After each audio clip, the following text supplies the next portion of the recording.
Welcome to renttv News, Tech Talk, Business Station. And today we're talking about Amazon and TikTok. So I saw the news somewhere that Amazon are allegedly in talks with TikTok about buying and I guess running the app on American soil. So the whole thing with TikTok, a lot of people probably thought it went away after it was banned. I think for it might have been a little less than a day, and then they brought it right back or something like that. I'm not sure how long it was banned for in America. So apparently that was just a temporary thing. It wasn't really permanent. As far as it being back, it seems like the government of America is very adamant, and they want to make sure that, like I said before in a previous video, all this is really about data, bro. I guess they don't trust American data in the hands of the Chinese. And then I looked into it. China, in China, it's actually, you can't really use no Western apps. As far as the research I did, social medias and stuff like Instagram, all that, you can't really use that in China. Of course, you can find a way around it, but you would have to do something extra to get around that. Um, and China does all these things to limit Western influence on their population. So it tells me a couple things. Um, I guess they're really focused on. They understand the power that propaganda holds. I feel like a lot of people, especially throughout history, never understood the power of media and the power of propaganda that's inserted into media. Um, it's actually interesting how a lot of a lot of dominance has been achieved throughout modern history just through media. It's actually a very like imagery, the manipulation of imagery, the manipulation of the repeated. It's like they violate. Let me not say violate. They utilize all your five senses. It's very It's actually very important the things that you receive as far as through your five senses and the things that you continuously do repeatedly. It influences everything that you are. I'm talking about your eyes, what you see, what you intake through your eyes, your ears, what you hear, what you feel, the food you eat, what you taste, etc., etc.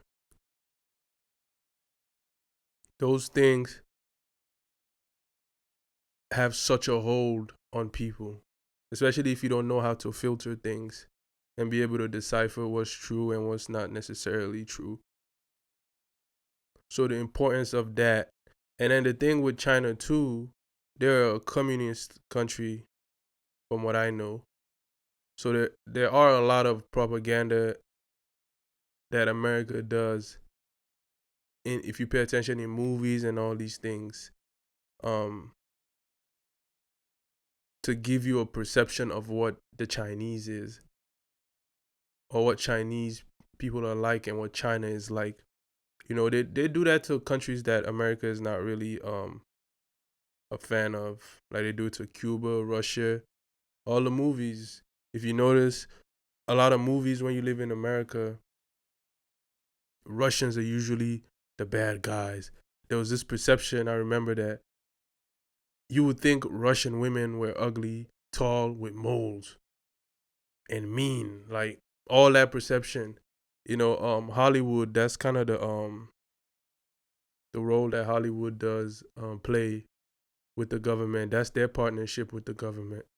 Where they use them for all this propaganda. That's why a lot of media, the minute your media start having some type of influence, some type of um voice following, you will be approached by the government. They will monitor you. They will, and it's a domino effect where it goes into a lot of things like it's something that happens in music too. And when you see certain people try to buy certain networks, it becomes a problem. You would think, oh, they have the money. It's not that easy. It's like the influence of that, like it has such a hold over people. That's a whole different type of war that's happening where it's not about necessarily guns. Your five senses can be attacked, so it becomes a thing.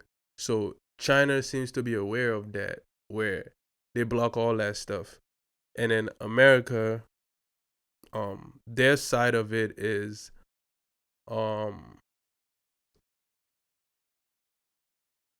data.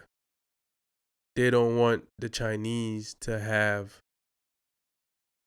information on American citizens and that type of instance, and I don't think necessarily, I don't know, I'm not really on TikTok like that. I do use the app, but I don't think there's too much propaganda against America on TikTok, but I could be wrong, but it just seems more like about data, And then going back to the Russian thing, I always wondered in countries like even China, but Russia specifically, I always wondered, is it the same propaganda that they use in their media when you in those countries? I always wondered that. Like, if you go to Russia and you watching movies, are most of the bad guys in the movies American? Do they have a favorable image of America in their media and in their movies and stuff like that? Or is it the same propaganda when you live in those countries? I always wondered that. I was always curious about that. I'm not really sure. But I always thought that was very interesting. It's like the role that media, propaganda, music too. People sleep on the effect of music too. Sports, all these things that you really excuse me, that you could consume through any type of media. 9 times out of 10, there will be an approach to include propaganda in it. That's the power that media has. That's the power of all these things, where that's why anybody can't just own a network. They can't just sell certain networks to just anybody. Even if you have everything you need, it doesn't work like that, because the government is very they pay attention to these things, because they utilize these things, so they know how deep it really gets and how powerful media is. So it's interesting to see what how the Amazon and the TikTok thing goes. Hopefully we get to see how it plays out, and there's a lot I feel like we could learn from it, and come to some type of understanding of how things are going.